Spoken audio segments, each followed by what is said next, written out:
vikosi vya Urusi vimeripotiwa kusonga mbele katika mstari wa mbele wa kivita, ambako vikosi vya Urusi pia bado vinazidi kusonga mbele zaidi katika vita vya kuteka mji wa Kupiansk uliozingirwa katika mkoa wa Kharkiv nchini Ukraine. Kamanda wa kitengo cha mashambulizi kilichohusika katika operesheni hiyo ameripoti hivyo. Inakumbukwa Rais wa Urusi Vladimir Putin hapo awali au mwezi huu mwanzoni kabisa alisema ya kwamba wanajeshi wapatao 10,000 wa Ukraine wamezingirwa huko Kupiansk na Pokrovsk katika Jamhuri ya Watu wa Donetsk nchini Urusi, ambapo Kyiv haijajibu wito huo wa Putin wa vikosi vilivyozuiwa kujisalimisha, japo Zelensky, rais wa Ukraine, anaendelea kukataa hali hiyo mbaya ya ardhini. Katika video iliyochapishwa na Wizara ya Ulinzi ya Urusi siku ya Jumamosi wiki hii, imeeleza kwamba kamanda wa kikosi cha 121 cha kitengo cha 68 cha bunduki za magari, ishara ya wito la Vereki,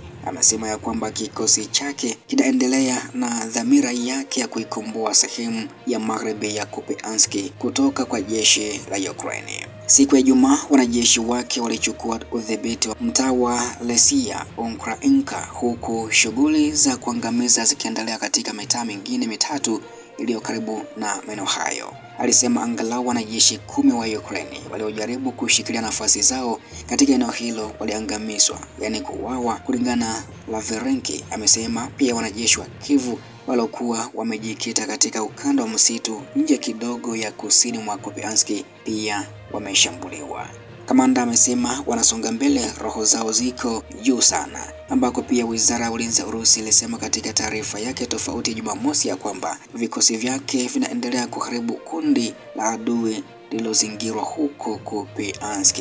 Zelensky, ambaye hapo awali alikana kuzingirwa na kushtumu Moscow kwa kutia chumvi maendeleo katika uwanja wa vita, akidai Alhamisi ya kwamba wanajeshi wa Ukraine wameweza kusonga mbele kwa zaidi ya kilomita 1 ndani ya Kupiansk na kusema ni wapi hasa mafanikio yamepatikana. Kupiansk imekuwa kitovu kikubwa cha vifaa kinachogombaniwa katika upande wa kaskazini mashariki mwa Ukraine ama mashariki mwa mzozo huo, huku vikosi vya Urusi vikidai udhibiti wa sehemu ya jiji mnamo Septemba, vikichapisha video ya wanajeshi wake katikati karibu na jengo la utawala, uwanja wa michezo na mnara wa television.